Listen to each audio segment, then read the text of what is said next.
Me ei tea, mis tuleb. Me ei tea, mis saab. Me ei tea, kui suured ohud ähvardavad Eestit. Aga me teame ajaloolisest kogemusest seda, et kui juhid ei kõhkle, tuleb rahvas kaasa. Ja kui rahvas on valmis, siis peavad ka juhid olema valmis, sest ainult nii saab Eesti kesta. Ma olen täiesti veendunud, kui ma vaatan siin. Väljak on tulesid täis.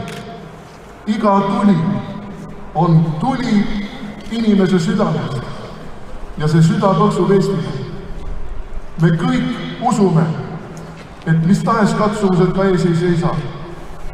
Rahvas leiab juhid ja juhid leiavad rahva ja Eesti jääb kestma.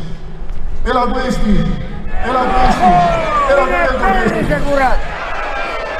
Sajanditeks ja veel kord sajanditeks. Elagu!